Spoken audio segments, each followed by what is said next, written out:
77. Já. 77 byrjuðum við Hrísvöllum. Já.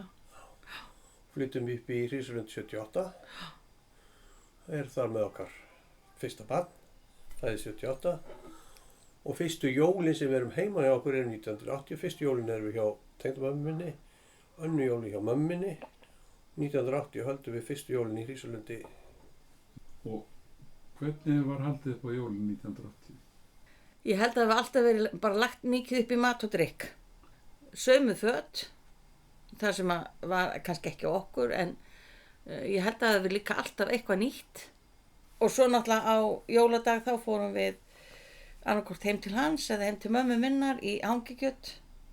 En annars vorum við heima hjá okkur með hamborgarrygg. Fyrstu árin þá var ég með trifle sem búðingur þetta heitir nú, þetta heitir ekki frómas í dag. Þetta var spesgert. Og heimatilbúin ís alltaf. Já, hann er það þá til. Já. Og það er bara síður að heiman? Já, nei, ég vissi tók upp þennan síðu með trifle. Bara freistandi að breyta til aðeins að gera eitthvað annað. Já. Svo náttúrulega aldrei tekið upp pakkar fyrir en að allir voru búin að borða og vaska upp og ganga frá, nema að börnin, við höfum haldið þeim síð alltaf með við vorum með börnin að múttu taka einn pakka svona milli matar og þangur til að búa að ganga frá. En svo var nú annað, sko fyrir jól, náttúrulega líka, þá var náttúrulega bakað, smákökur. Já, alveg reynd. En á aðfangadag farið í messu áður en eða hlustað messu útvarpið? Já, alltaf messu útvarpið. Alltaf, já. Nei, við höfum ekki alltaf farið í messu. Það var oft svo þétt setinn bekkurinn í Akureyrarkirkju að þú þurftir ofta að mæta mjög snemma til þess að hreinlega komast að. Já, einhvern veginn hefur það ekki verið venja, var aldrei heima hjá mér, heldur. Það var bara að hlusta, það búið í fjósi fyrir 6 þegar hringt inn jólinn og það var eins og okkur, Já, og ég vandist í líka að maður var alltaf með matinn tilbúin fyrir, það var borða klukkan 6, þú veist, helst ekki yfir, það sé ekki þetta gamla, þessi verið orðið heilagt þarna 6 og þá reyndi maður að vera með tímanlega með allt. Og það hefur alltaf verið hjá okkur, alltaf, gegnum tíðina. Munið hvernig veðrið var? Fyrstu jólin fórum við og borðuðum við, tekið pakkarnir og svo þegar það var búið þá var rent niður í Þórunarstræti til tengdaforeldranna og drukkið kaffi þar og smákökur. Já, þannig að alltaf komst maður leiða sinna og svo fórum maður náttúrulega í sveitina þá á jóladag og þannig að ég held að veðri hann verið alveg þannig laga þokkalegt að maður hafi komist alltaf á milli. Utan á plötunni vindað kirkjunni og alltaf kafi snjó. Já. Og alltaf svona eldri myndir sem ég er búin að reyna að finna. Já. Það er alltaf kafi snjó. Já, það er alltaf allt kafi snjó. En ég man eftir ég bjó í Þórunarstrætinu og ég man eftir Þórunarstrætinu. 2,5 metra háir skaflar, sikkur megin. Og bílar þegar komu kannski stórri áður fyrir þá fóru bílar á kaf og svo bara fólk að reyna að finna bílana sína eftir loftnetum eða eitthvað. Til þess að móka á upp. Og svo hann á jólin 1980 þá búum við í blokk á 3 hæðum og það er stigagangurinn mjög svona, við þekkjumst mjög vel og það er allt saman gert hreint þarna og fínt fyrir jólin og skreitt. Og íbúðin alltaf okkar sem það var þá bara 2 herbergja íbúð, Greinar bak við myndirnar. Já. Og þá vorum við með mús eða líka hengt upp í loft. Já. Jólaskraut, eins og var í gamla daga, sem er ekki lengur í dag, en þetta var þá. Þarna man ég alltaf eftir líka seinna með þá var mér varst alltaf mikið gósdrukkið á jólunum, sem var ekki drukkið annars. Þetta var keypt mikið gós fyrir jólun og þessi ár, Absín, og allt. Mix. Og mix hérna á Akureyri. Já, gull. Og það blandaði maður sjálf en ekki eins og núna. Hvað tilbúið í dósum? Nei, maður blandaði þetta sjálfur og setti kannski mix út í og þannig að Bjóti sína blöndu. Bjóti sína blöndu, já. Það var. Og börnin okkar bæði ólust upp við það og þetta var bara ákveðin kunst fyrir þeim, sérstaklega stráknum, að fá að blanda. aðalrétturinn á aðfangadag var hamborgarryggur. Já.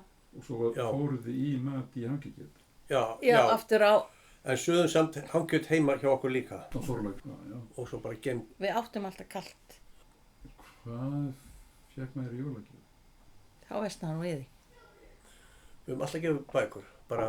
Mikið af bókum. Ja, það hefur verið alveg bara í gegnum. Já, bara við, já. Ég held stundum að ég fikk dúk, man ég eftir, kannski frá mömmu hans, dúk á borði eða, því ég held að það hefur verið svona, kannski pínu heimilis eitthvað. Af því þegar maður er að byrja að búa, þá var maður að fá eitthvað til heimilisins frá hann. Kannski skál eða dúk, jável borðdúk eða jável tertunhífa, eitthvað í þessum dúr. Ég veist að við höfum nú gefið hvort öðru oftast bara bók. Já. Gegnum lífið. Já. Ekki verið að kaupa. Nei, ég held að við bara óskað, við lásum og lesum náttúrulega rosalega mikið þannig að það var bara. Og þessum árum var las maður, ég er miklu meira minkað mikið núna. Þessi jól alveg 100% bók myndi ég segja og lesið alveg marga bækur. Jú, svo fekk maður náttúrulega stundu konfekt og Já. Kannski frá vinnuveitanda meira konfektkassa. Já, eða þykkan. Litri, tveimur. Afi minn, hann vann hjá KEA og hann var einn af þeim sem byggði í Helgamannsstræti 7. Helgamannsstræti og húsin í Helgamannsstræti, þetta er svona fungishús. 3, já. Nei, fleiri, miklu fleiri. Já. Og þessum lóðum var úthlutað til KEA-manna. Og hann var einn af þeim sem byggði þarna hús og hann vann í kjötbúðinni. Sem var undir, það sem hótel KEA, þar í kjallaranum raunlega. Og þar einmitt voru krókar og héngu hangilærin alveg niður og eins í öllum KEA-búðum. Þegar fórst, það var kjötborð og svo aftan við kaupmannin voru læri. Voru rjúpur? Já, ég man eftir rjúpum svona. En það var ekki borðað rjúpur með mér. Ekki þín heimilum?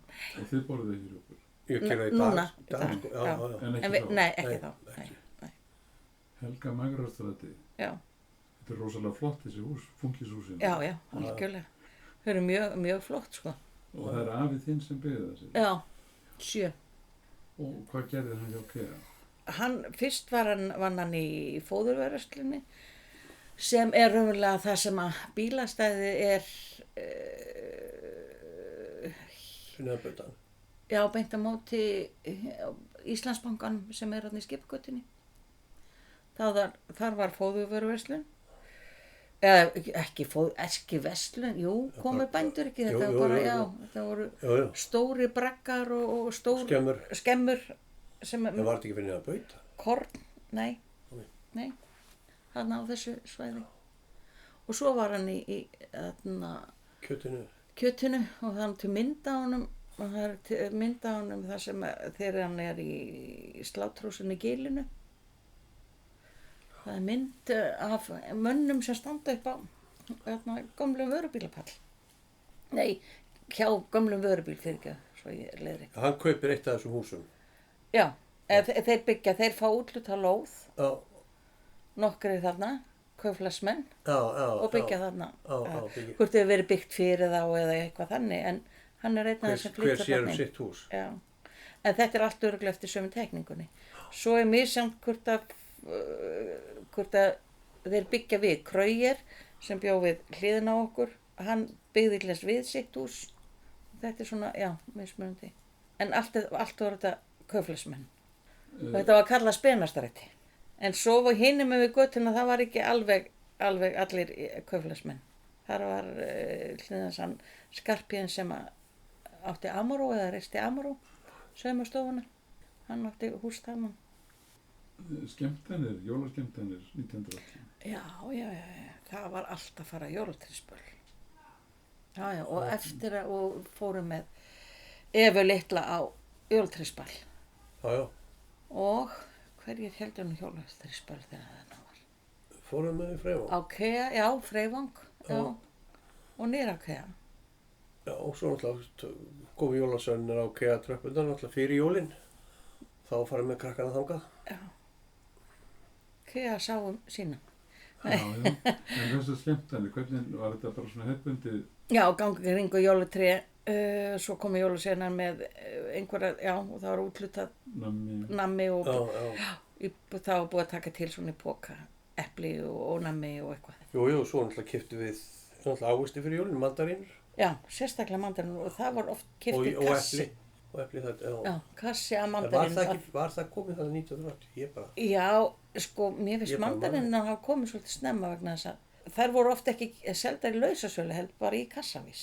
Og þá áttum maður oft kassa ef maður komst yfir það. Svo náttúrulega var alltaf skorið laufabrauð fyrir jól heima. Alltaf, já. Og þá í stór fjölskyldunni, sko. Já, einmitt, já.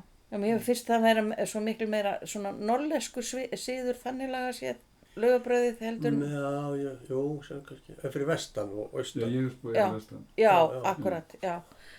Síður sunnlenskur. Já. Þannig erum við til þess ekki byrjuð að fara í skötu sem kom setna hér, sko. Já, á Þorvaldsmessu. Já. Jú, hún var byrjuð, en já. En við fórum ekki það, sko, fyrsta árin, sko, þó við gerum það núna. Já, en svo fór mamma, ár, sko. Mamma hún fór að sjóða og bjóða okkur í skötu. Hvernig var skötan? Æðislega góð. Æðislega góð. Og mér finnst það enn. Mér finnst hún æðislega, já. Fólk alveg fussar og sveiðar. Nei. Og það var alveg fastu vanni hjá okkur. Já, og ég báðir krakkarnar okkar eru. Ég man ekki til mig, sko, hvað sérstakt. Það er náttúrulega ísuppskriftin okkar er sérstök. Já. Hún kemur frá ömmu minni, sem kemur, hún er frá Korfirarhóli í Reykjavík og þau bjuggu þarna í Helgamarastrætinu. Að þá er sérstakt ísmót sem ég man mjög vel eftir og það var sett út í skap til að frista ísinn. Það var ekkert kannski svo mikið. Ekki fristir þá? Nei. Jú, þú gast leikt hólf frá kaupfélaginu niður á Tanga, man ég eftir. Og fórum við stundum með afa sínum og sækja í hólfið, svið og eitthvað svona. Já, við legðum, á þessu árinu legðum við hólf, sko. Já. Og gemdum, það var náttúrulega tekið á haustin. Slátur og, já. Slátur og þess. En þetta var með Loki, og Loki var spennt. Og þetta var svona fallega, svona, hvað maður segja, með svona bárum og svo var þetta sett gjarnan út í skafl og það var sett, ég held að afi hann séð meira það að þarna setja vatn og eitthvað til þess að búa til svona hálfgert íshólf utanum þetta. Þannig að það hefur verið frost? Já, það þurft náttúrulega, já, ég held að það var bara alltaf vetur þegar það var vetur. Já, ég held að ekki hefur verið frost all.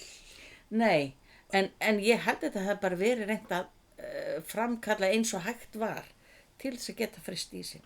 En á þessum tíma þegar var vetur, þá var vetur? Já, ég hef það í minningunni, sko. Það voru ekki svona umhleypingar eins og núna? Nei, alls ekki. Regning einn daginn og snjór annan daginn?